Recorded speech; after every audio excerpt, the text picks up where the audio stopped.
Start it.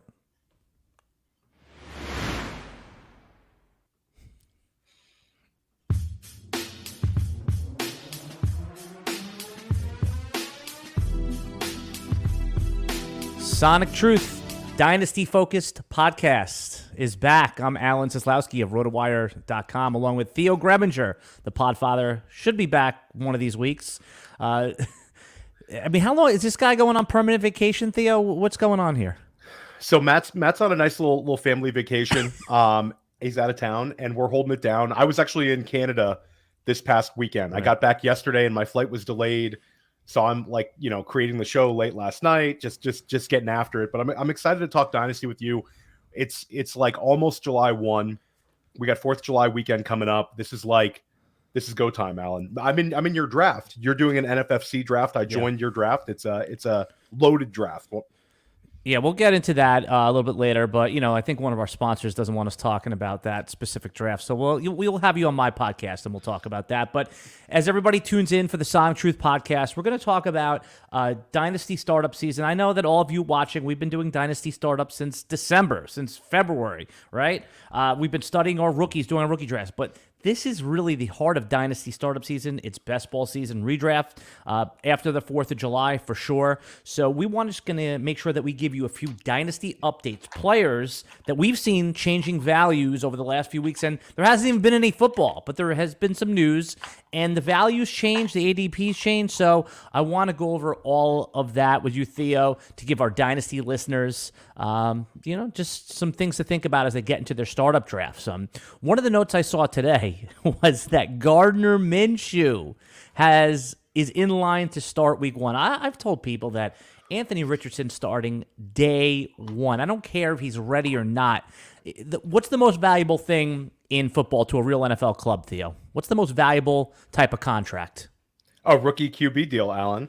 There you go. So why waste it sitting on the bench? Have you ever learned something by watching it or by doing it, right? So should we ignore this news that Minshew's grasping the playbook, or is Anthony Richardson still 75% chance to start week 1? Yeah, I mean, I'd expect him to start week 1. I think that they don't want to delay the inevitable, but I will say that he's 20 years old. They don't want him to start out with like a real dud. That division is manageable for them. Like, I think Jacksonville is a very, very good team. But they can do some things. Indianapolis is a franchise that seems to be focused on winning. So I think they want to keep things as simple as possible for Richardson. I think if he's a little bit slow out the gate, you could see a Minshew for a game or two, but I really doubt it. I would bet on, I think your 75% is about correct for him starting game 1.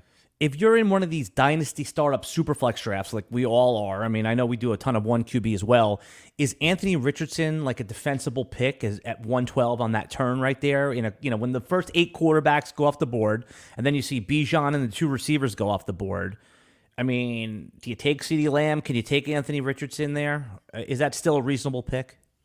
Yeah, I think that it's Richardson is kind of in startup drafts. It's do you weigh Richardson versus like the Deshaun Watson, the Dak tier? Kyler's going a little bit later now that he's banged up, but like that little tier, I think Richardson definitely has the most juice and the most upside. We've already seen with those guys like getting a little bit older. We've seen Deshaun Watson struggle. We've seen Kyler Murray get injured. We've seen Dak not really quite reach that elite tier for Superflex. So for me, I agree with you. I think Anthony Richardson is a guy that is well worth the risk. And I think even if he struggles mightily this year, he's not going to like lose a ton of dynasty value because people are going to remember what Justin Fields did entering year 2. I mean, there could have been a worse year versus expectation than when Trevor Lawrence, after his rookie season, he lost almost no value. He went from being pick 8 in a dynasty startup to maybe, pick 15, pick 16. If Anthony Richardson's going on the 1-2 turn, I mean, how much value? Let's say it goes bad for him, right? And bad doesn't mean like Zach Wilson bad. Bad just means like he's getting you like 17 fantasy points a game, 16 fantasy points a game.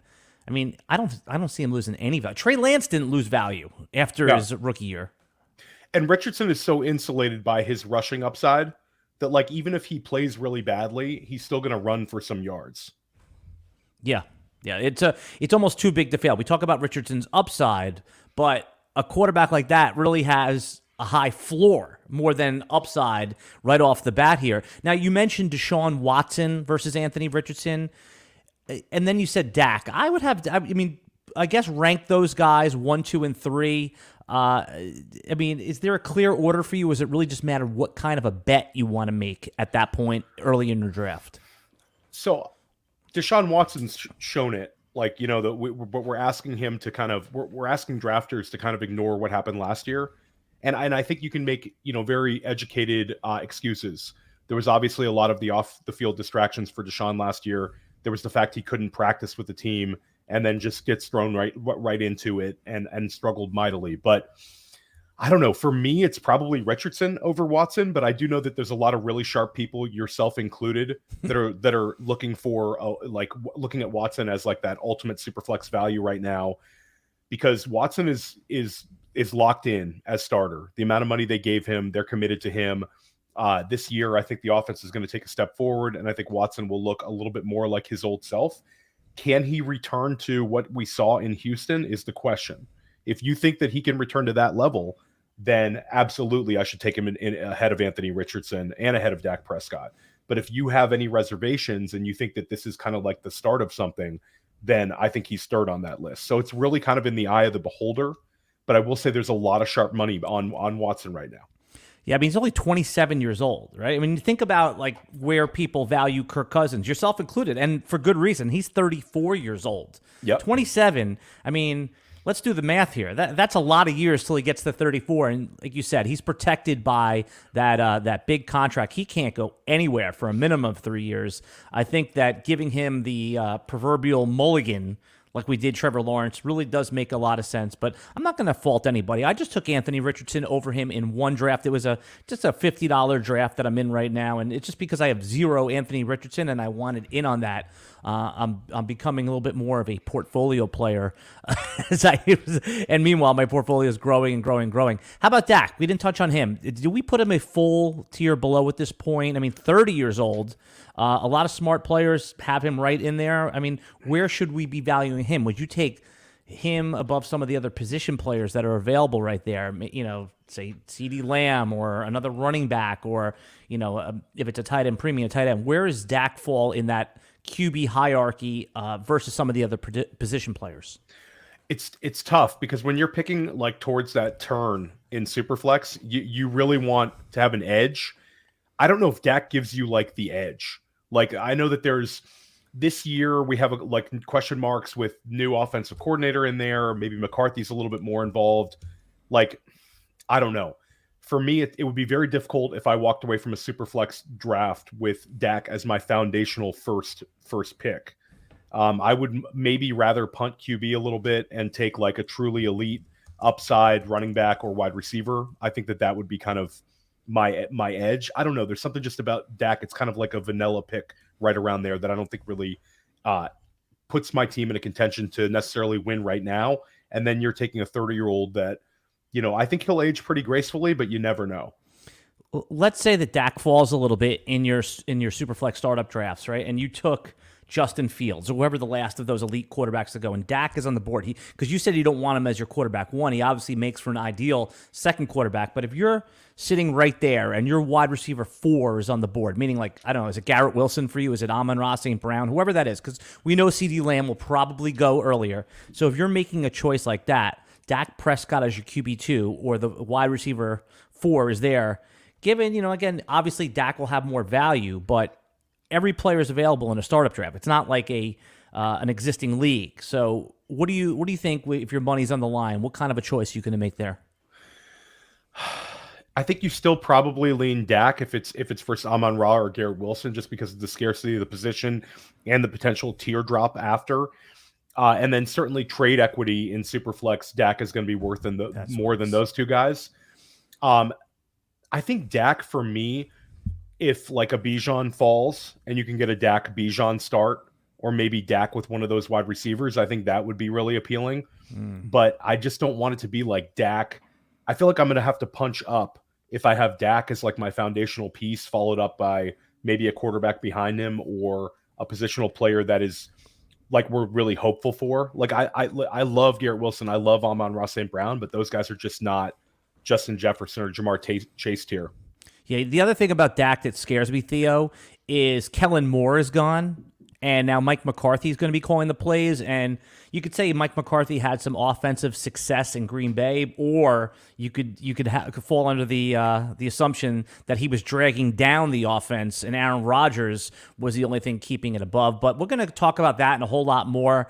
As everybody knows, this podcast, the Sonic Truth Podcast, is sponsored by the FFPC, where all the high stakes, best ball, and Dynasty drafts are going on right now. So here's a quick word from our sponsors at the FFPC. Hey, people always ask me, what's the World Series of Fantasy? What's the Super Bowl of Fantasy? And it's easy. It's the FFPC. Their signature Players Championship has a $6 million prize pool. And their best ball leagues start in February. And they're the answer to so many questions. Hey, what's the best place to get a Dynasty Orphan? Well, you can adopt a Dynasty Orphan at the FFPC right now. There's more orphans at the FFPC than anywhere else on the internet. That's why we partner with them. So if you want to play fantasy football for low, medium, high stakes, you love Dynasty, you love best ball, you love seasonal leagues, all types of fantasy footballers need to go to the FFPC. And remember, use promo code Underworld. Promo code Underworld gets you $25 off your first team. Promo code Underworld, $25 off your first team, no matter what the format is, at the FFPC. Go get it. Go get it. Go get it.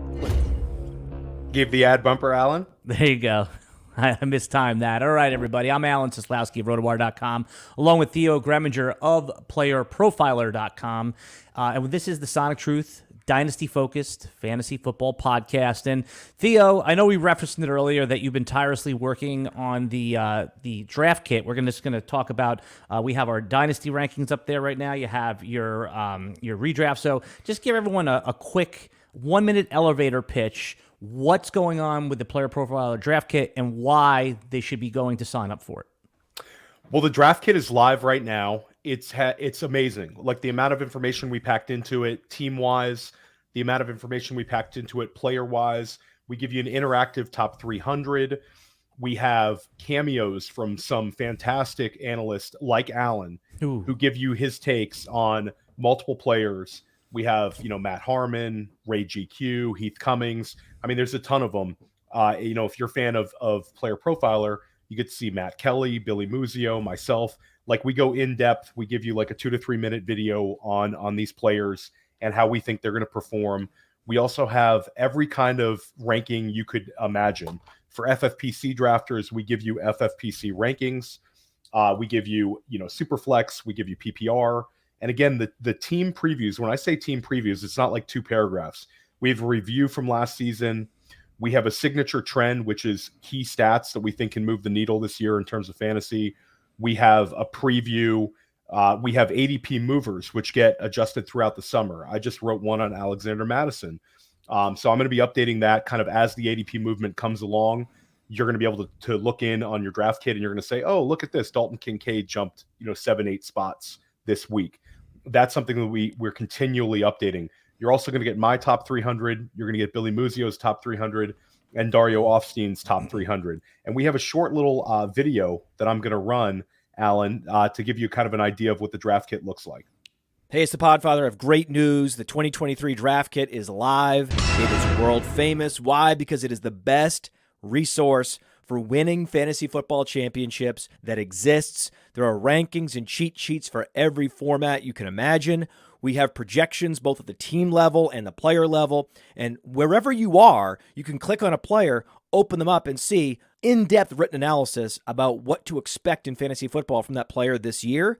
And then you can click on the team, and you can get even more in-depth analysis, all the drivers of fantasy production, both in a positive and negative direction for that team, including a signature trend. And the graphics are incredible. So these team insights, they give you the team level projections, the vacated targets, the vacated areas, and that one dynamic for each team that you need to know when making decisions on draft day. And we added a bunch of features.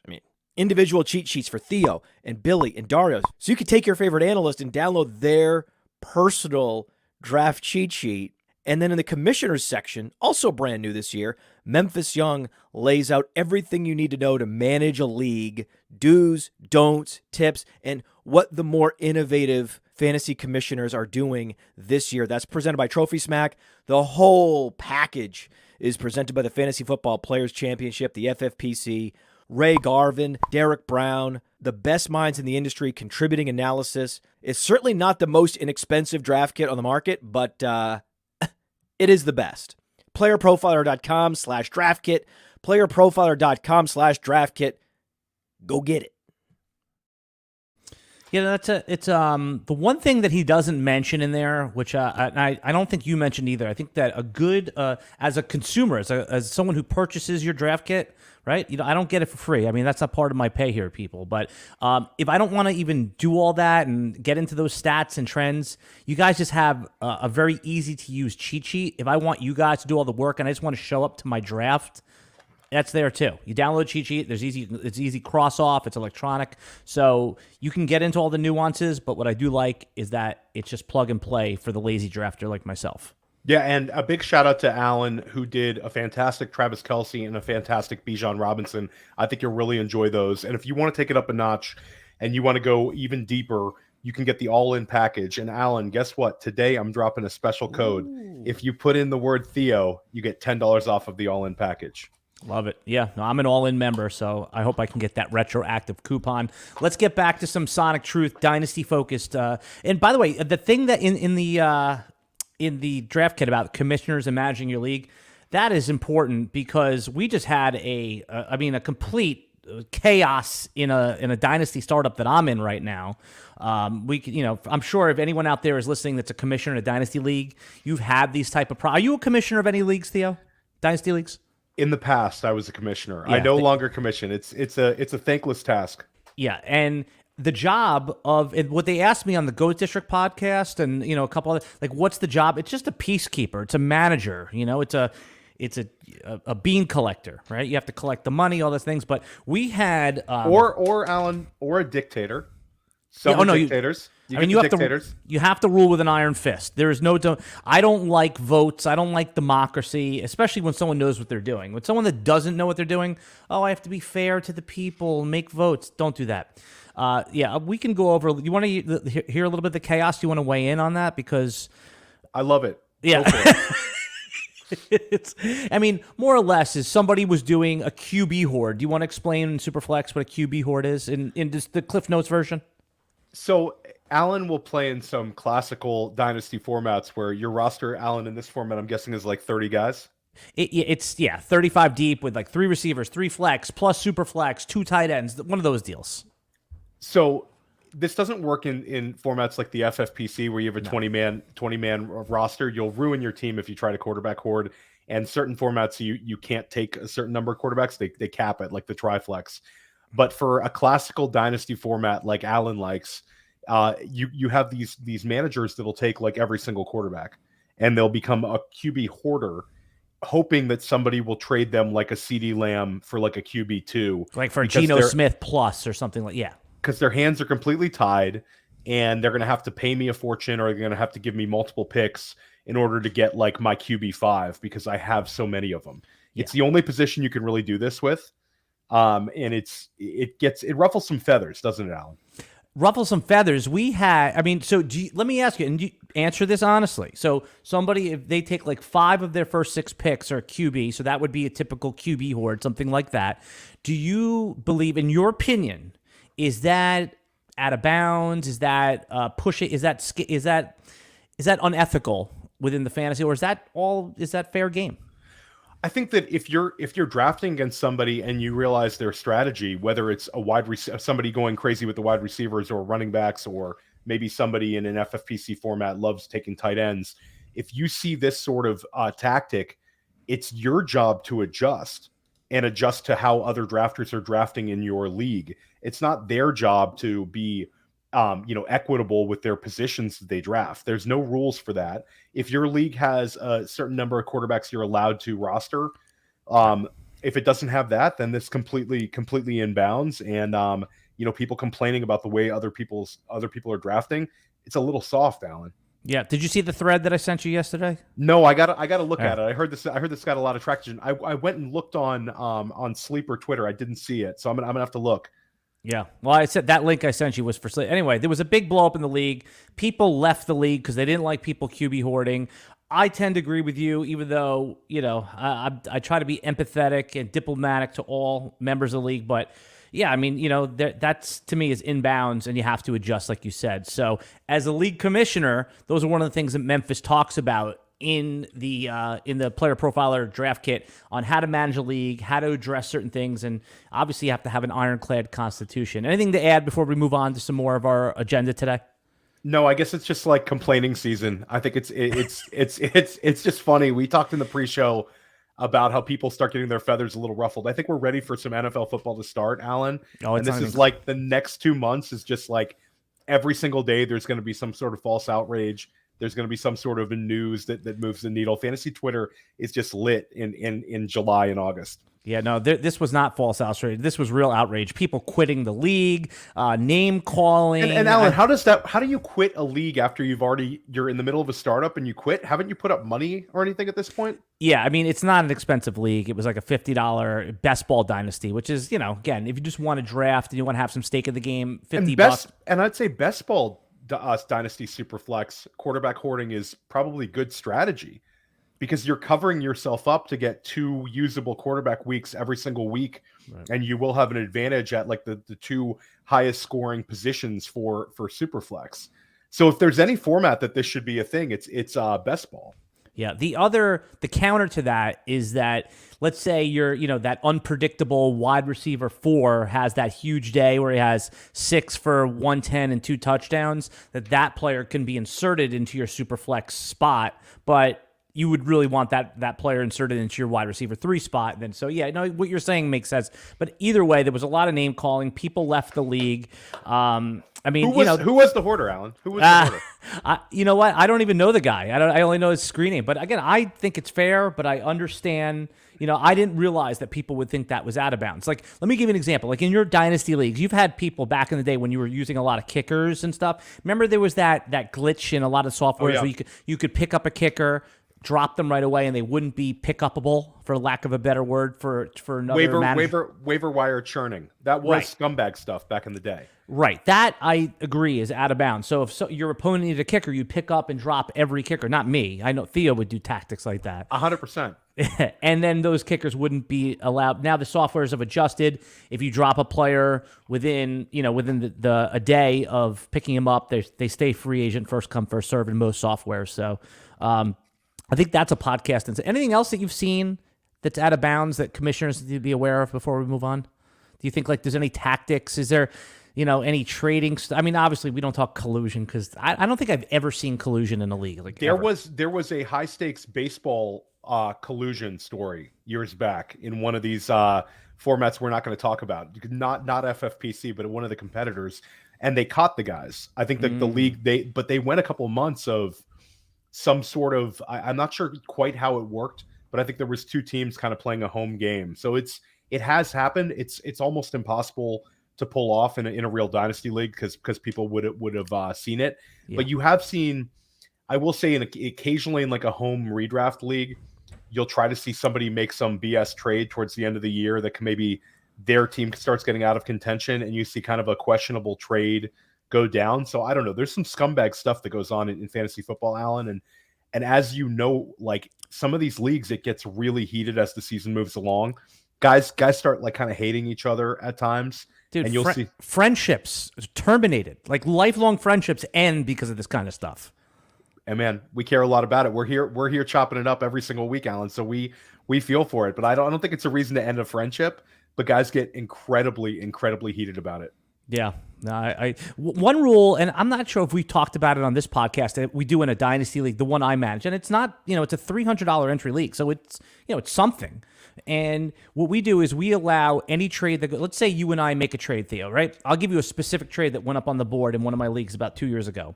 Patrick Mahomes was traded for Daniel Jones and a first. Now, obviously, we know which side. The Patrick Mahomes is a slaughter. So that trade in our league goes up on the board. and all the other managers have 24 hours to negotiate with the two managers and come over the top of that trade. Okay, so after 24 hours, right now, some people think this is training wheels. I think that this protects the league in longevity by assuring the stars get traded for market value. Because what's one of the worst you hear in every league? Oh, I would have given you double for that player. I would have given you more. Okay, then why didn't you? Sometimes the manager, you don't even know that player's on the block. So you give 24 hours for a trade match rule, and then the original owner can come over the top of that so they're totally not boxed out.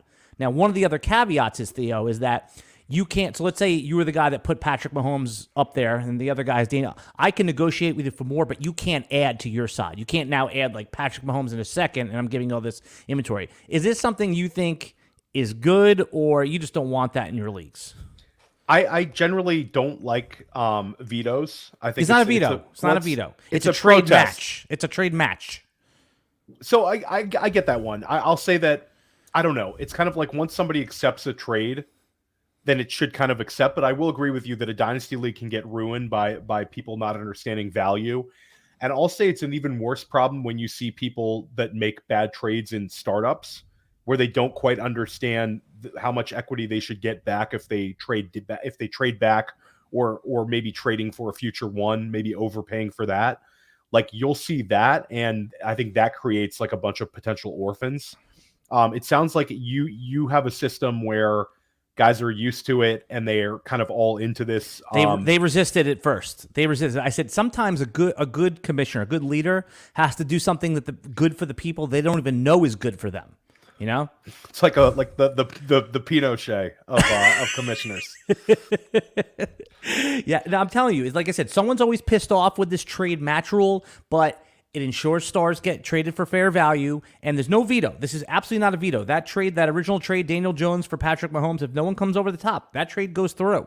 It's just that everyone else, if they think it's such a bad trade and the other guy got ripped off, give more. Give Deshaun Watson and 2 firsts. You know, let's compete for this guy. Put him on. I mean, in a perfect world, you put your player on the block and you start fielding offers, all right? But sometimes we're all in 30 leagues, 40 leagues, 20 leagues, 15 leagues, and we don't have time to like pay attention to every little transaction. This just again ensures that, and it's good for the long-term part of the league. FFPC, I like the way they do it for Dynasty, where if multiple managers complain, then it gets overturned by the FFPC. I don't think it's quite vetoes, but again, with the orphans that they make cheaper, you have some people who just might not be quite as ready, and they get taken advantage of in some of these leagues with a lot of money on the line, Alan.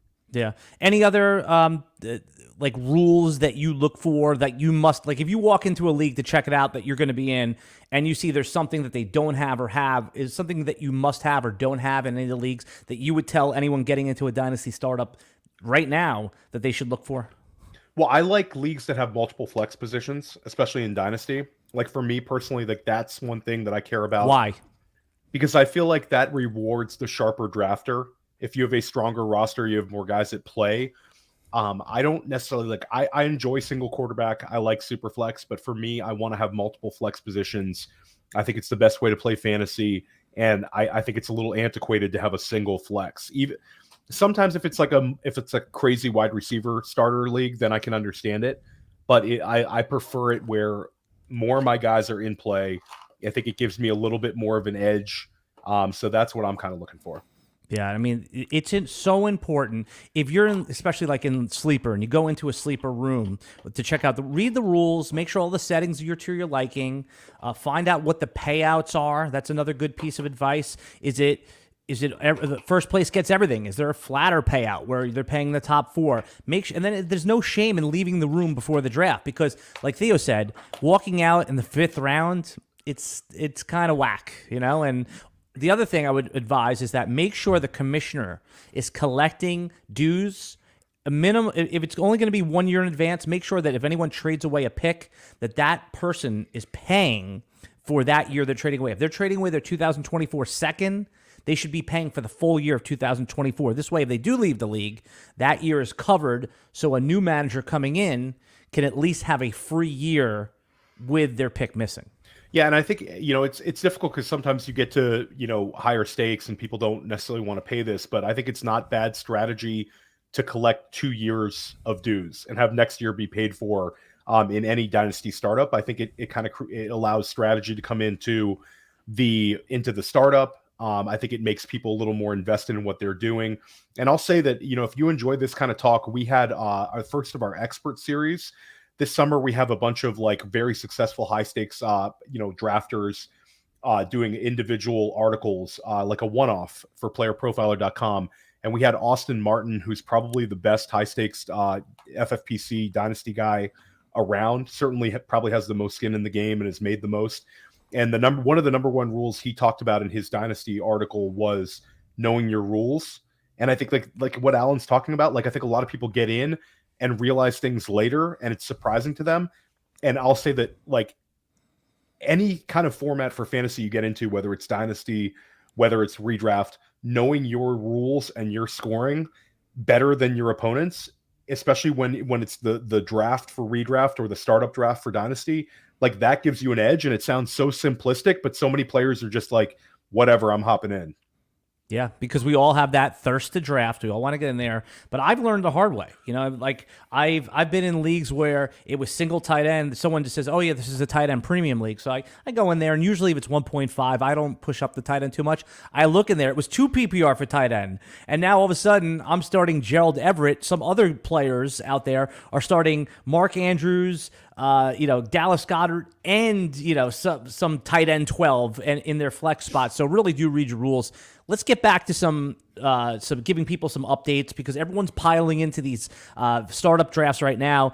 And it's amazing that if we had clarity on who the San Francisco 49ers starting quarterback was, Theo, that would be quarterback 14 at very minimum, right? If Trey Lance was named the starter, he'd be probably quarterback 8 or 7 at this point, maybe even 10 at worst. But because there's so much ambiguity and nobody really knows, these guys are getting pushed down the board past quarterback 15. Trey Lance, I mean, he's now basically a throw-in. We've had some good news about Brock Purdy that he's going to go actually to Jacksonville, my hometown, and start doing some throwing. So there's no way to know. But what people want to hear from you, Theo, is how should these guys be valued in a startup setting? So I think you want to have a little bit of apprehension in a startup setting for both. I think that Purdy is probably the value, because I think we both agree like Lance was obviously a good prospect coming in, had a ton of trade equity, but I think that the 49ers want Purdy to be the man. So I think this year is kind of a question mark year for Lance. If Purdy is healthy, I think Purdy is the guy there. They want it to happen. I think the team that they have out there right now, Alan, based on how they did last season with Purdy behind center, I think that's kind of like the ideal outcome, to run the same offense, to utilize Christian McCaffrey, Deebo Samuel, and Brandon Ayuk and George Kittle. Like those guys are going to thrive with Brock Purdy behind center. Now, Trey Lance has the most upside in terms of quarterback scoring because he's got the rushing upside. And we talked about it in the pre-NFL draft. We thought that Trey Lance might get traded. Now this could be like a purgatory year for him, where he's on the bench, he's behind Brock Purdy, and we don't have any clarity about the future. Where are you at, Alan? Did you hear Adam Schefter on McAfee's podcast? The quote, he said that there was no market, right? Right. Well, he said there was no calls for Trey Lance, which makes sense. You know what? Sometimes, like even this is the kind of stock I put in that, is that sometimes if someone says Justin Jefferson's on the block in your dynasty league, you almost don't make an offer because okay, that's actually, I'm going to give someone further down. Garrett Wilson's on the block. You're not just going to send like a first round pick, right? Because you know that's not going to get it done. So you don't even make an offer because you just know it's not going to get accepted. Your time is more valuable than engaging. Now, I guess if you're desperate for a quarterback, you wouldn't. But by the time that all of this is coming out, most teams have their quarterback situation settled. The time to do this would be before the draft. The teams that were needed a quarterback either drafted one or they named Sam Howell, their quarterback. Atlanta has gone all in on Desmond Ridder. So it doesn't surprise me, Theo, that there's no market for Trey Lance unless somebody wants to underpay for him. So really the question is that Trey Lance is top 3 pick. I mean, isn't it likely that no matter what happens, even next year, he's going to get another chance? Because one of the questions I keep getting is, what should I get out for? And that's why, that quotable went up on Player Profiler where I said Trey Lance is Bitcoin, because he's been a volatile dynasty asset That's why I compared him to Bitcoin. And nobody knows what price to get out on. Okay, I've lost money. Should I get out here or should I wait for it to go back up in value? Very similar to what people felt with Bitcoin. So if you're holding Trey Lance right now and someone offered you a single set, say a 2.2 in this year's draft, is that enough for you to get out? Or would you want to hold him to see if next year somebody gives this guy a shot? So for me, I would probably take him for the 202. I would want the Lance side. Right, you wouldn't, like if you were holding, you wouldn't sell for 2.2. That's really what I'm asking. But I think that that question could go into context, Alan, because I think there's certain managers that if you were really set at the quarterback position and you wanted an exit point, I think you could justify it at that as well. Nobody's set at quarterback. That's right. You might have to, but you're not set. Yeah. Well, maybe if you were a quarterback hoarder. Good bring back. Good bring there back. You go. Yeah. But yeah, I mean, I lean Lance. I mean, I liked Lance as a prospect, and now you're talking about him at the 202 is behind where Will Levis is going. So, all right, Will Levis or Trey Lance. You're on the clock, and you need a quarterback 3, and you want to take a shot on one of these guys. It's a startup setting. You're set at quarterback. You have two quarterbacks. It's time. These are the last 2 guys that appeal to you. You're gonna take one. Which one do you want? Man, I think in a vacuum, it's Trey Lance, but I think Will Levis is definitely on a better track to being a starter. I'm probably leaning Trey Lance. I was not a fan of Levis. I think that Levis is a purgatory guy. I think he's the kind of guy that's going to start in the NFL, but he's not going to move the needle for me. Trey Lance, if he gets a starting job with the rushing ability that he has, I think he's going to be like a top 15 type quarterback in quarterback scoring. Will Levis seems like the kind of guy that's always going to kind of be like quarterback 24 and just be like a kind of a guy you never really want to start even at your QB2. Maybe I'm looking at this with rose-colored glasses, but I do see the case for Will Levis. But you're saying that he's more likely Drew Lock or Paxton Lynch than he is a top 15 quarterback at this point. Or maybe Mac Jones is his upside comparison. Like I think that's also in the realm of possibilities. Where's Mac Jones going right now in best ball drafts? He's like late, super late. So I think that those kind of guys are like Will Levis does have the cannon arm, and Will Levis does have some rushing ability. So maybe I'm being a little too critical of him. He does have some traits that have correlated to fantasy success. I just think when we think about Trey Lance, we continually got last year, we were so excited about drafting him in redraft with his scrambling ability that now it's kind of like, if I could trade a quarterback, I mean, and also you can look at the NFL draft equity, Alan, for better or for worse, Will Levis was a 2nd-round pick. We can say, oh, well, teams were trying to trade up and make him a late 1st-round pick. Well, Trey Lance was a top 5 pick. So it's all relative to me. Right. But I'm leaning towards the guy with the most upside, and I think it's Lance. If you want to make a positive case for Lance, you would say we haven't seen him be bad yet. He just had some really bad luck, but he hasn't really won the job in training camp, his rookie year. Or so it's a very interesting case. In the chat, let us know. You're on the clock in your Dynasty Startup Draft. You need to take a quarterback. Is it going to be Will Levis or is it Trey Lance? Which one would you take? Let us know in the chat as we move on to our next situation. Let's stay with quarterbacks for a second. Hendon Hooker. News came out that he's probably going to start the year on the non-football injury list. Wasn't his injury football related? Why are they putting him on the NFI list?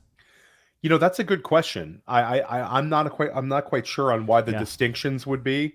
But this is not a surprise. Like if you invested in Hendon Hooker in a rookie draft, then that this was a long-term play and somewhat of a dart throw play based on where he fell in the draft. Jared Goff is good. Yeah, he's good enough. Exactly. And Jared Goff is going to win a ton of games, I think, this year as well, and has weapons around him, and they've kind of boxed themselves out of being able to draft a really elite player next year in the draft based on the Lions are going to win double-digit games. I mean, Vegas is telling you that, and it's like Hendon Hooker. I think he's got some appealing traits because he had scrambling ability and he also threw for a ton of yards.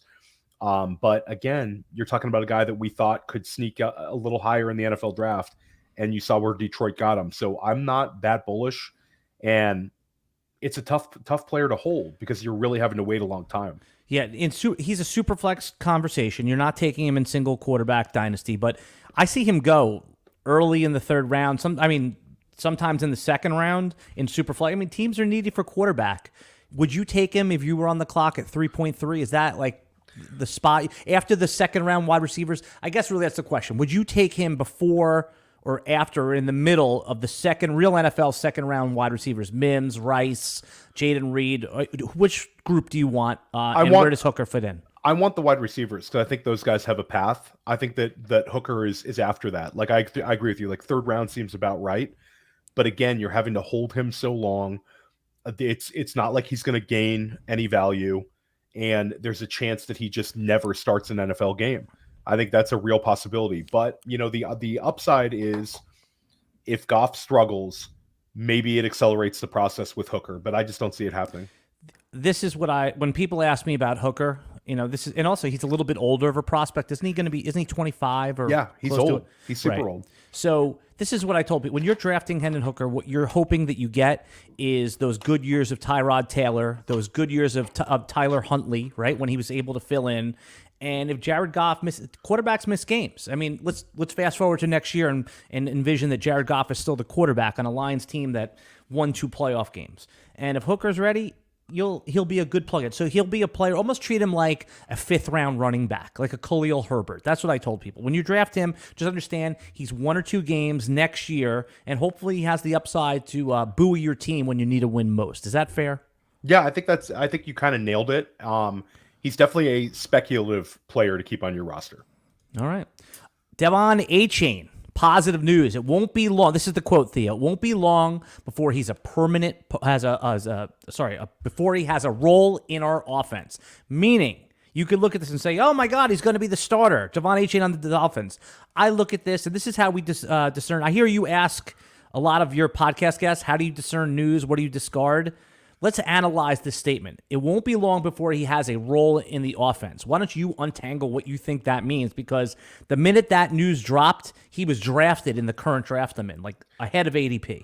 Well, I think that it's been kind of continual drum beats for Achane. And he was the guy that I was drafting. I know we're not supposed to get redrafty, but I drafted him a ton in rookie drafts. Achane was like one of my guys.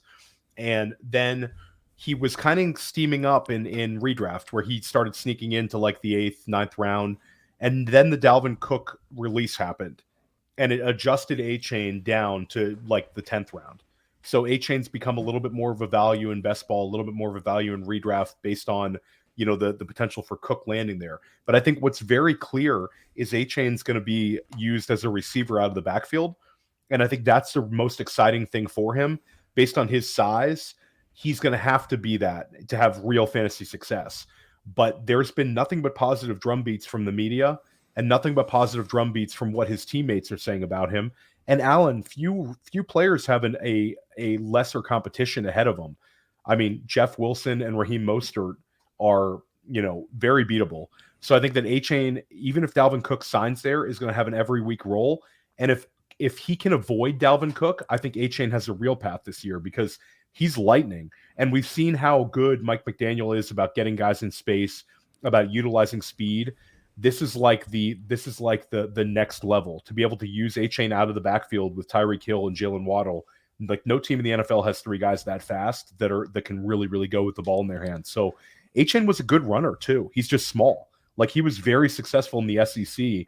And Alan, what conference is most replicates the NFL in terms of running back success? It's easily the SEC. Yeah, and I rely on Player Profiler and the guys over at RotoWire where I work, like Mario and John, to watch a lot of college football. But you guys chart everything, put all that great data in there, and so I took a look at Achane again the other day, and I saw him running through the tackles too. I know it's college, it's not the NFL, and 190-pound running back that's 5'9" is not going to be a grinder, but it looks like that he has that skill set too. So in addition to being a speed guy, it looks like Achane. I mean, would you take? Okay, here's a dynasty focused question for you, Theo.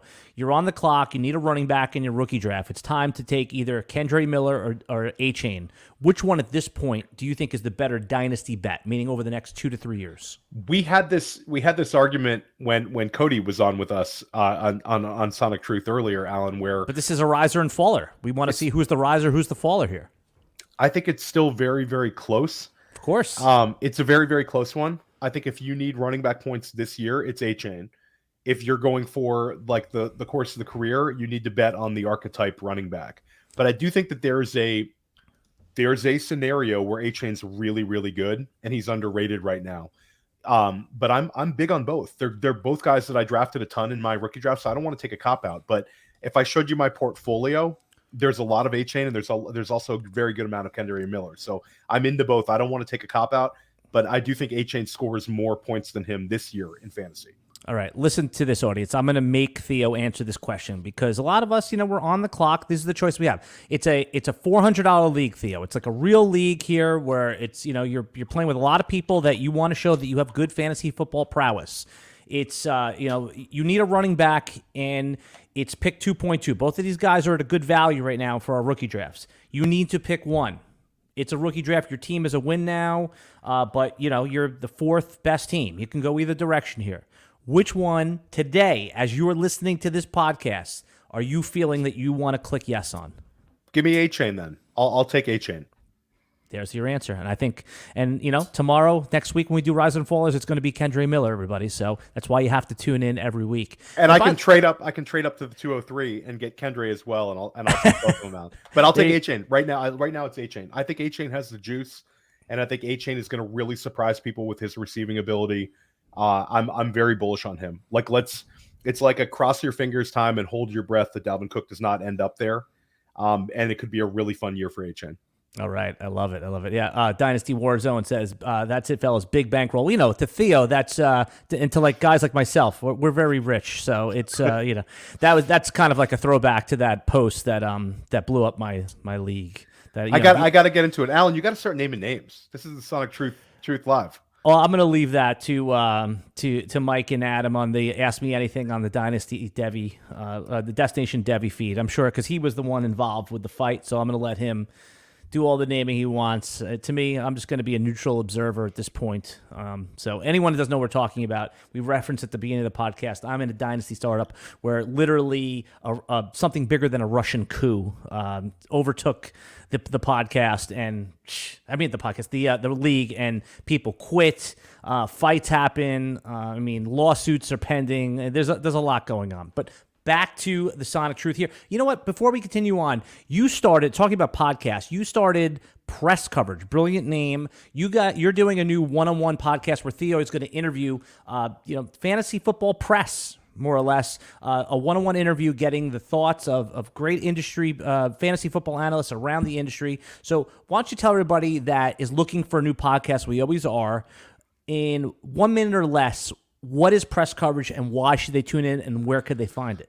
Yeah, so it's going to be a new player profiler podcast. I'm actually debuting 2 this week because we had a scheduling conflict last week with what guests. So I said, we'll just do back-to-back. I'm going to run it back, Alan. Today I've got Adam Levitan of Establish the Run, and tomorrow Sigmund Bloom of Football Guys. So I'm going to try to have very interesting guests with unique perspectives, and I really want to try to find edges that can help players win in fantasy. We're going to do a lot of redraft. We'll touch on some dynasty, touch on some best ball. But yeah, I'm really, really excited about it. Obviously I'm here in the Sonic Truth streets, and you can find me on First Class Fantasy with Billy Muzio every Thursday. This is going to be one more podcast. But I love it. I love getting a chance to talk to people I respect. And I love getting player profiler listeners and YouTube viewers the chance to maybe hear something that can give them an edge. I think that it's so hard to find edges this year. And hopefully I'm asking, the kind of questions and talking about the right subjects that can help us actually win this year. I want to win some money, Alan, this year. Yeah. We want everybody to win. Yeah, you make an interesting point because going back, I'm sure a lot of people that watch the Sonic Truth podcast have been playing Dynasty, been playing fantasy for 5 years, 10 years, 2 decades plus. And the edge in fantasy football used to be information. If you were able to, there was nine people in your 12-person league didn't know who the second running back was, who the third wide receiver was on their team. If you knew depth charts, if you knew information going back to your 2 decades ago, you actually had an edge in your league. Now, they make the joke that Bob in accounting, right? He knows who the fourth wide receiver is. Every information is a commodity at this point. So what you're trying to do here is actually find where the edge is. And what we mean by edge, everyone thinks we hear that word a lot, is what's the advantage that you could have that most of your league's not going to have? So, let me ask you that question. What do you think the edge is in fantasy football in 2023?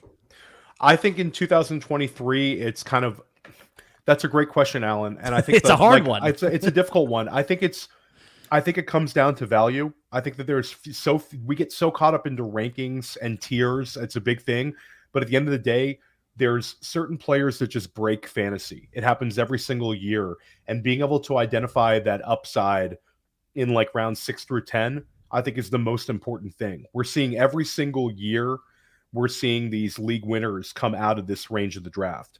You know, we saw Deebo Samuel and we saw Jamar Chase in 2021, Stephon Diggs in 2020.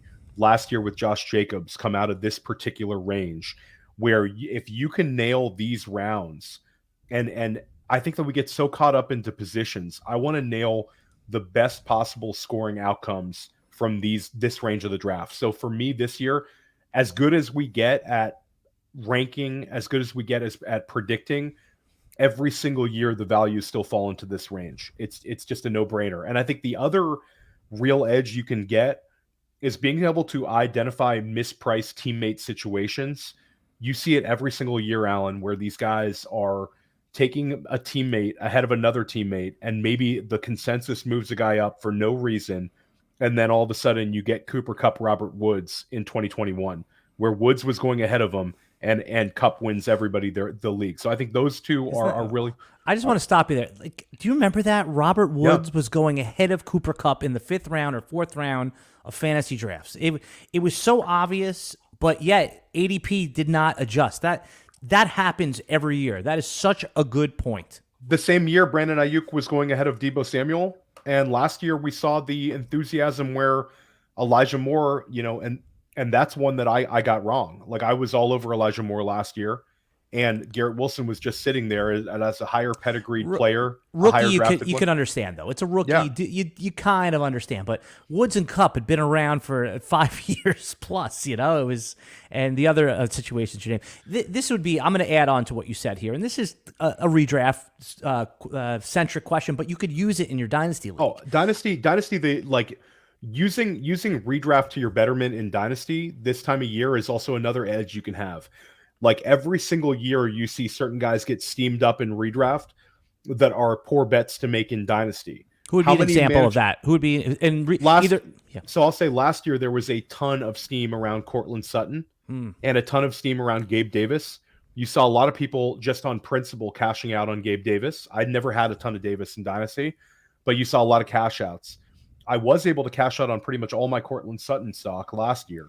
I had a FFPC league, a higher stakes one, where I got Garrett Wilson and a second for Cortland Sutton back when Sutton was like sneaking into high stakes second round. So I think that using redraft ADP as a dynasty manager, using underdog ADP and seeing these guys that are really, really steaming up to like the artificial elite tier, where you see guys starting to touch the 3rd round, touch the 4th round, touch the 2nd round.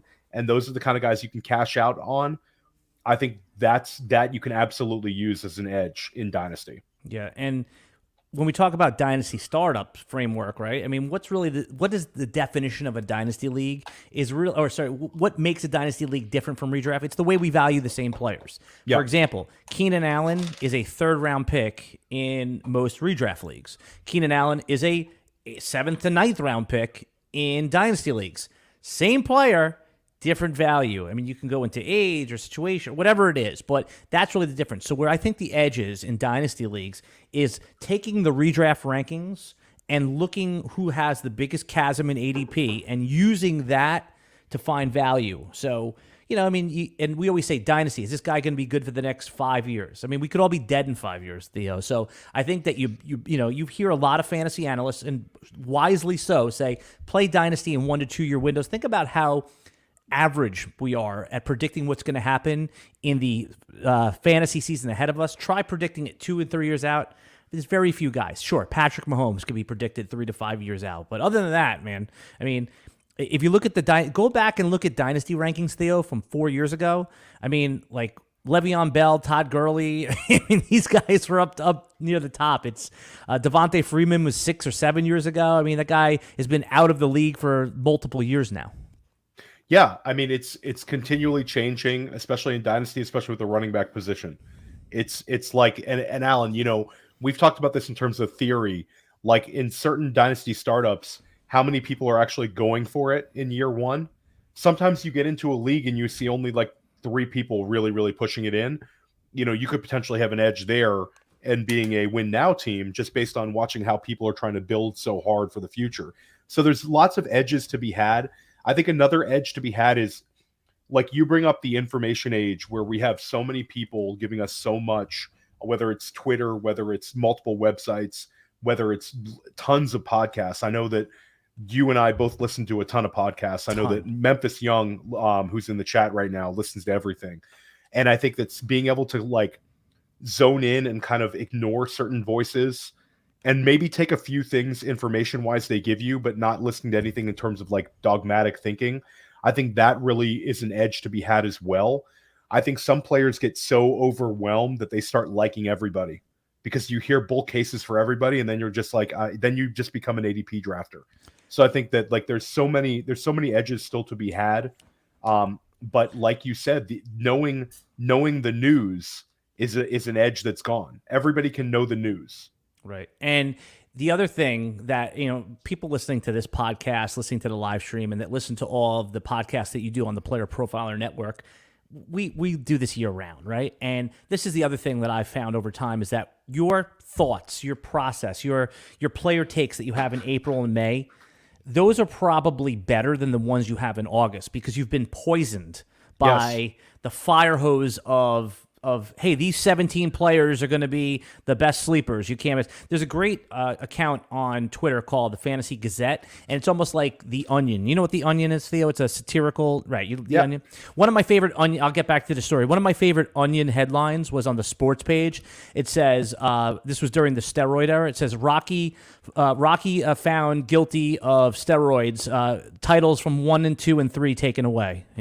So again, satirical newspaper. But there's a Fantasy Gazette does that same thing for fantasy football, and they put up a thing that says these 17 players are guaranteed to win your league. And if you like tweets like this, follow me for more. Like they're kind of goofing on what we all do. So but main point was try to not let all of the fire hose of news that and takes that Theo just identified poison your mindset. If you go back to your May rankings, they're probably going to be better when we draft in August and September. Yeah, and a lot of times the guys that get steamed might be getting steamed for wrong reasons, and then you see the group think, whether it's dynasty, whether it's redraft, you see people start to see like maybe a couple of sharp people all agree, and then everybody's on that one take, and then that creates the artificial values, and then you end up in bad situations. So yeah, I completely agree with you. All right, let's continue on with a few more updates, risers, fallers. We did a lot of dynasty strategy, which I love. I could talk that stuff all day for you. But Jordan Love, positive reports. I don't think anybody believes Romeo Dobbs that he's just as good as Aaron Rodgers. But Jordan Love is like QB 18, QB 20 in ADP. I mean, we're everyone's skeptical, myself included. But I think there's a more bull case for Jordan Love to be made. Like, it's not impossible that he could be QB 10 when this is all over, right? I mean, he was a first-round pick. He had some mobility. He's been learning, and people love when quarterbacks sit and learn for 3 years. Where are you on Jordan Love? And then also, even if you're lower on Theo, give the upside case, just in case people want to be interested in him for their dynasty leagues. I'm in on Jordan Love. I think Jordan Love, like where he's valued, I think he's a buy in dynasty. And he's a guy that I've been taking in underdog for redraft. I agree with you. Like, I think that his weapons are young, but they've put a lot into it the last 2 years with Christian Watson, your guy. They take Romeo Doubs last year. This year they double tap the tight end position and they draft Jaden Reed. And we like Aaron Jones. We like A.J. Dillon as his backup. So they have capable offensive skill position players. I think they have a coach that understands what he's doing, and they're a winning organization. And I think that based on what they didn't do is bring in like younger quarterback competition for Jordan Love. They could have done that this year. They didn't do it. They didn't go out and get anybody that's a threat to him.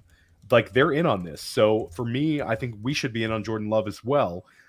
I think that it's difficult kind of diving into a guy that we haven't really seen play, but I do think that the organization has shown a great deal of faith in him. And like you said, Alan, he doesn't cost anything. I think people made their mind up that they didn't like Jordan Love years ago. And because he was overdrafted. Yeah.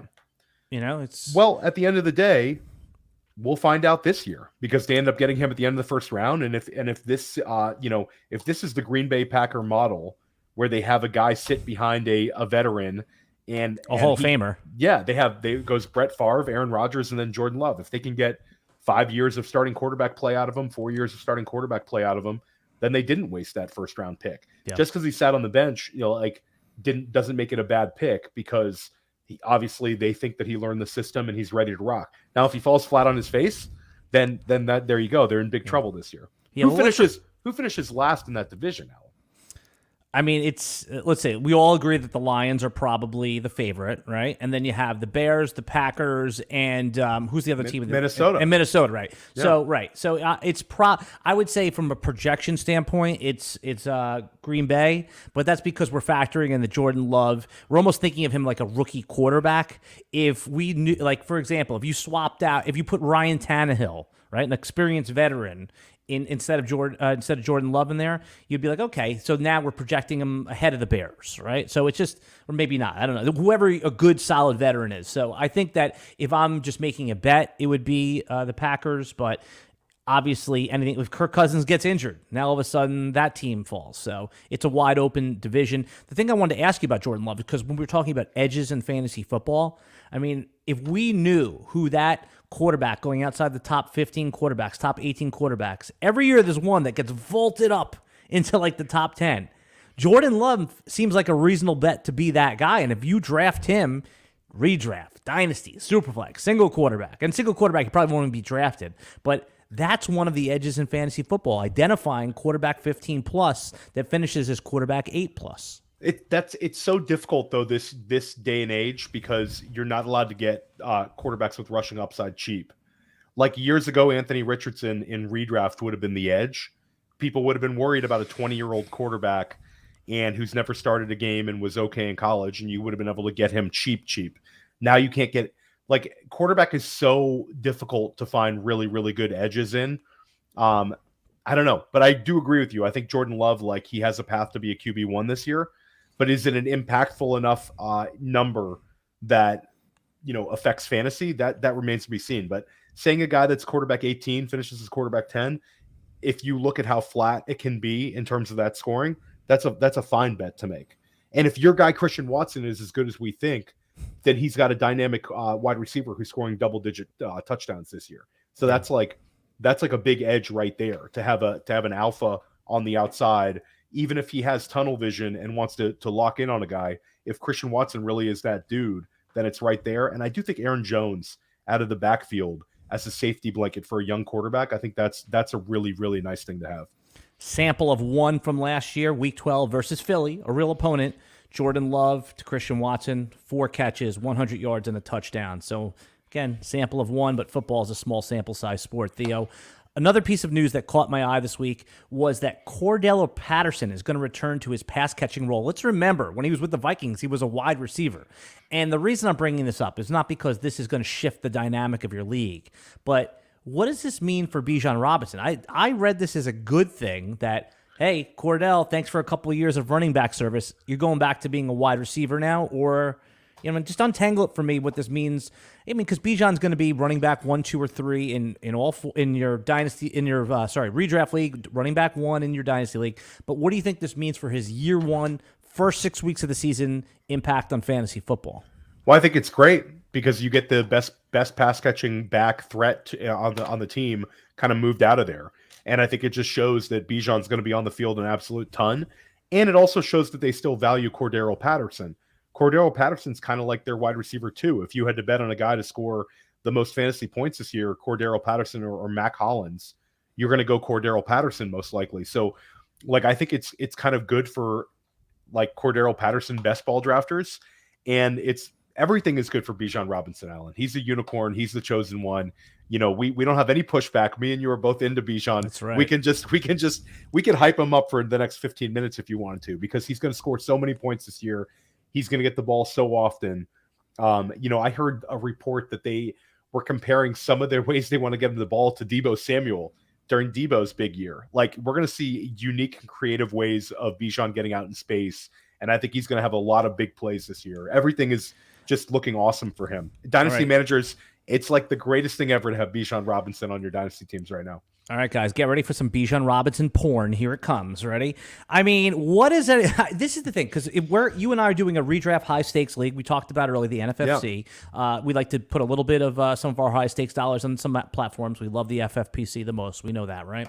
But when we do this draft, it's going to be live broadcast with a bunch of heavy hitters, people that have won the NFFC. Tell everybody where they can find that podcast. Okay, so it's going to be a live stream. It's a high-stakes draft on the NFFC, but we're going to do it from the RotoWire YouTube feed, and you'll hear about it because you'll retweet it because you're going to be on there July 27th. It's a month away. We have plenty of time to promote it, but just something to log in the back of your brain. You want to see where the high-stakes drafters are drafting? We are doing a single quarterback redraft league on the NFFC's format, which is the traditional fantasy football format. But Bijan Robinson, Arthur Smith, the coach that basically made Derrick Henry the linchpin of the offense, right? I mean, when he was the offensive coordinator in Tennessee, is Bijan Robinson. We're going to switch to redraft for a second because we all know where Bijan's going in our dynasty leagues. Are you there with me that he's a defensible 1.2 in redraft leagues, or you're just not there yet?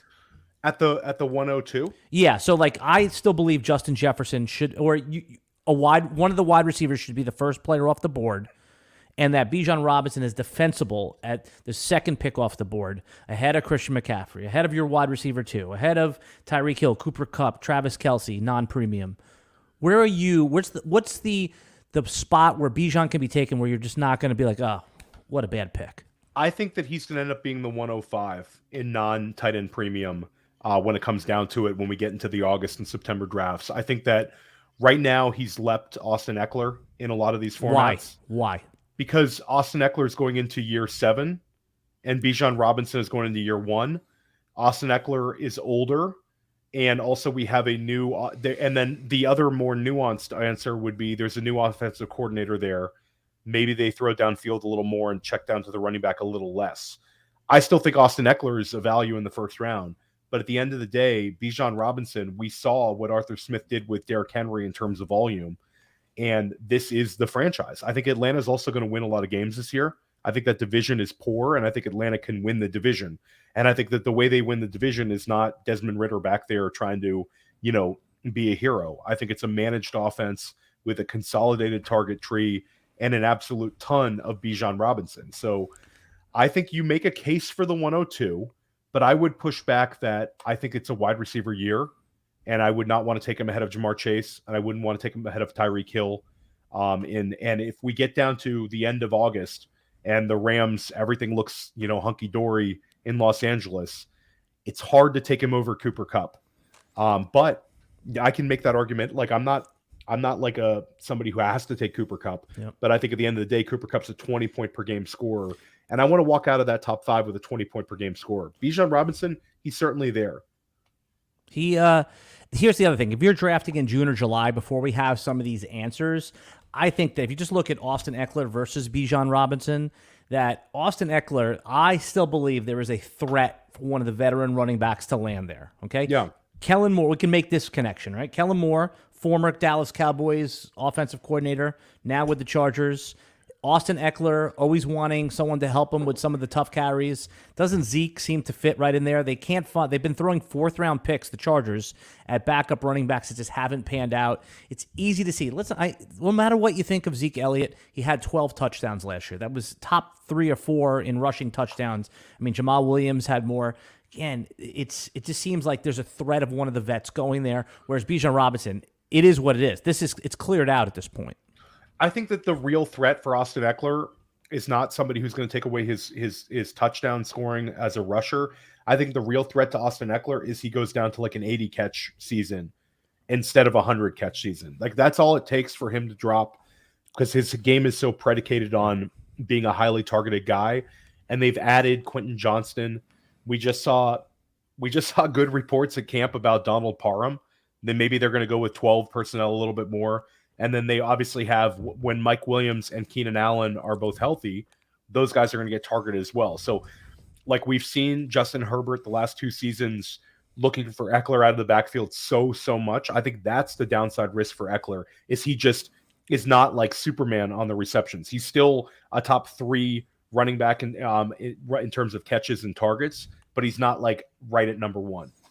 Knowing who to draft in your Dynasty League is just as important as knowing who to cut off your Dynasty League. I had Matt Kelly on the RotoWire podcast back in March, and we talked about guys that are clogging up your rosters, roster cloggers. It's a term where basically players that you're never going to start that are just sitting on your roster. And one of the players that I got asked about yesterday was David Bell, the 3rd-round pick of the Browns from last year, but is now projected, per Mary Kay Cabot, the beat writer, to make the 53. Is this the type of player, because there's a whole bunch of them, 3rd-round wide receivers that don't hit in the first round. There's Jalen Tolbert on the Cowboys. Are these the type of players that you're clipping, or is it really like clipping for who? I'm starting to see more and more of those questions as Dynasty players become more educated on what type of players should be on their roster. The best Dynasty managers are not necessarily the ones who know when to trade for guys, when they know when to get out. And I think like the 3rd rounders, they've failed big time. The last few years, the 3rd rounders have been a train wreck. And the last 3rd rounders to really hit were Deontay Johnson and Terry McLaurin. I knew Terry was. I didn't realize that Deontay was a 3rd rounder. I thought he was. Oh wow, okay, that's interesting. Well, correct me if I'm wrong. Deontay Johnson, was he a 4th or 3rd? I believe he was a 3rd. I'll take your word for it. In my mind, I guess I hadn't looked into it in a handful of years. I was thinking that he was a 2nd rounder, because you always think of Steelers. No, definitely not a 2nd. Those 2 guys, I believe, are both 3rd. If I'm incorrect on Deontay, he was a 4th. But since then, we haven't had any 3rd rounders hit. It was like, I think that Josh Palmer might have had the most success of any 3rd round pick since, to put it in context. Deontay was a 3rd rounder, pick 66 overall in 2019. Good, so I got that one right. Good, I'm glad. Check. I get a check. That's good. So I think David Bell's dust. I wouldn't trust him right now. I think he might make the roster, but at the end of the day, Alan, they added Elijah Moore, they added Cedric Tillman, and we see that, and Amari Cooper, is a target hog there. David Njoku is a threat, and I think at the end of the day, David Bell can be an NFL receiver. I liked him out of college, but I think betting on him taking a big leap here when they drafted Cedric Tillman's going to have a role, because they don't have any receiver as big and as strong as Cedric Tillman. Like, he's the biggest receiver they have. He's the size guy. And I think that Donovan Peoples-Jones is obviously not going to go away. So right now, I think David Bell is the wide receiver 5, and that's not something I want to bet on. It's difficult. Yeah, and let's juxtapose that with, I was actually about to bring up Wan'Dale Robinson, and I see somebody in the chat had asked about Wan'Dale.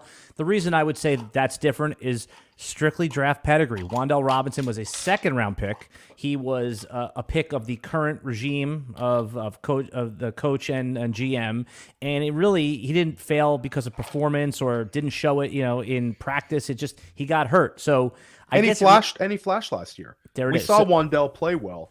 David Bell didn't do a thing. So David Bell, I liked David Bell. I liked him as a prospect, and we were so thrilled that he snuck into day 2 that I think a lot of people steamed him up. There were people that liked David Bell more than Jahan Dotson last year, and I think that David Bell, it's kind of like you had the David Bell stands, and I think a lot of them were fantasy football analysts, and I think that kind of drove him up in terms of what people thought they would get out of him.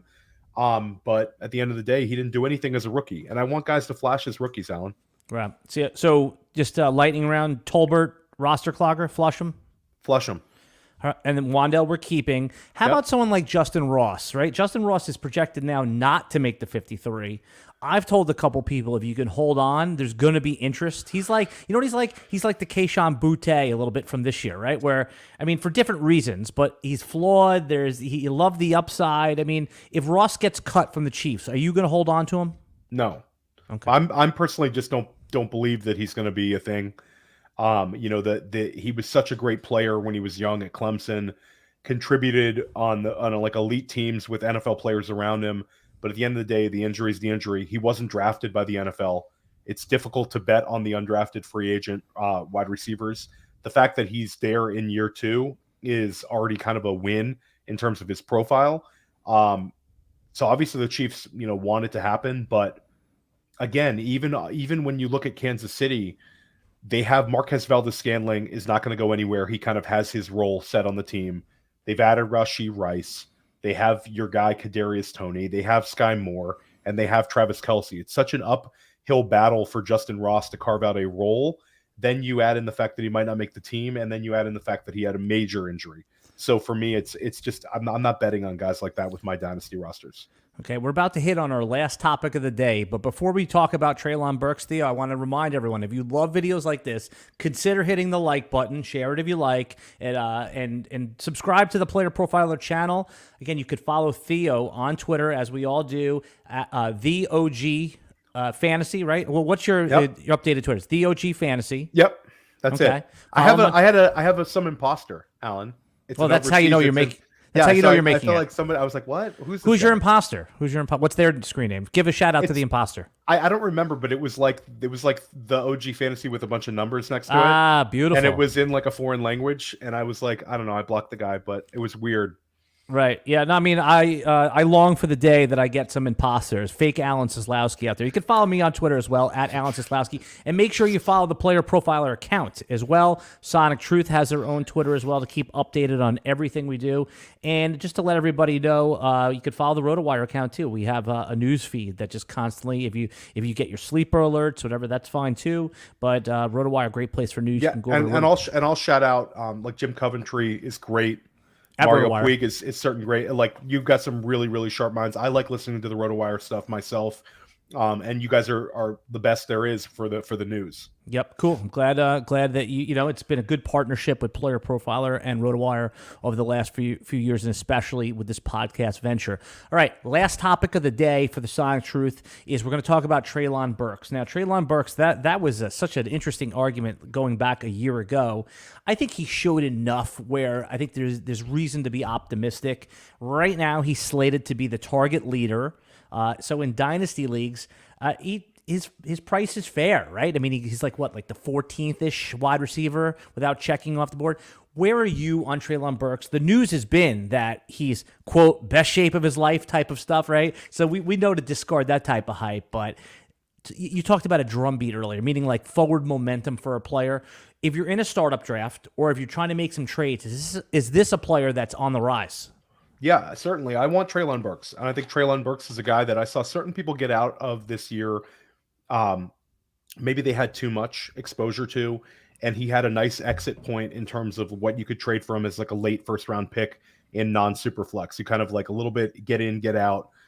But for me, I held all my Treylon Burks. I'm bullish on him. I think that he's got a big range of outcomes with his scoring this year, Alan. But I think that, like you make the bull argument, he could have a very, very high target share, like a ridiculous target share, like a 27% type guy. And even if the quality of the offense is low, if we get these guys with ridiculous target shares, at the end of the day, I think like finishing as wide receiver 18 around that range is within the range of outcomes for him this year. Finishing as wide receiver 36 is in the range of outcomes. I think he's a wide range of outcomes guy, but we did see it last year. And we talk about like trying to like ignore too much news, but the drumbeats are all positive with him. From Mike Vrabel to his fellow teammates to the beat reporters, they all say that it's been Treylon Burks in the offense. They say Ryan Tannehill's willing to throw to him when he's not open, like they're force feeding him. And Alan, who else are they going to throw the ball to? It's Nick Westbrook Achane, and we want Chig, but at the end of the day, tight ends don't get targets. Like, he's 230 pounds, though. Is he like a true tight end, or is he just a glorified, modern day pass catcher with a TE next to his name? That's a good point. He's certainly a move tight end, but at the end of the day, Chig is not going to get 100 targets. Tight ends just don't get 100 targets. 85 if we're lucky. If Chigakonkwo gets 90 targets, then he's a smash where he's being drafted right now. 65 catches for 700 yards and 7 touchdowns is a huge windfall for someone like that. Yeah, absolutely. And he's a smash pick. But at the end of the day, it's Treylon Burks. He's the most pedigreed guy. And I think also internally as an organization, Treylon Burks has to succeed. This was the like-for-like replacement with A.J. Brown, who could have been an all-time Titan. Like A.J. Brown, if he would have just done his entire career in Tennessee, would have gone down as the kind of guy that set pretty much every record for them. They let him go to Philly. Obviously, they get the first-rounder back. that turned into Treylon Burks. So they have to get something out of this, or they're going to look terrible. And I think Treylon Burks this year, this is the year he breaks out. It seems like a simple, low-hanging fruit, but he's a guy that I can't stop drafting in best ball, and I just won't trade him in Dynasty for better or for worse. And that's the show, guys. Yeah, no, you and out. You have to go out on that. When you do the audio version, cut it out over there. That All was right, such so a good, let's. that was We're a gonna good do it. heart- We're gonna do it. No, We're you gonna have do it this one is more time. bonus. This is bonus content. This is going to be cut out of the audio anyway. So, but I want you to cut that feed right after that because that was a good strong take by Theo. All right, for everyone else though, because this part is not going to make it into the audio podcast. If you have any questions about any of the players that Theo or I talked about or any of the dynasty strategies, hit us up. We love talking to people. We love engaging with it. If you leave a comment on the video, one of us will answer it back as well. We'll see everybody next week. Matt Kelly will be back, finally, living the life of leisure, being with his family instead of doing a podcast. Terrible 3:30 Eastern time, press coverage, Adam Levitan. It's gonna be lit, everyone. That's the show. That's the show. Hey, I want to take a moment to thank you for tuning in. It's important to me that all of our media be free. This is only possible because of you allowing a true independent sports media enterprise to thrive unlike any other in the business. So please subscribe to the All In Package to continue to make all of this possible, to ensure that all of our stats, information, data, content is available to you, especially you, the people that get the site and get the show.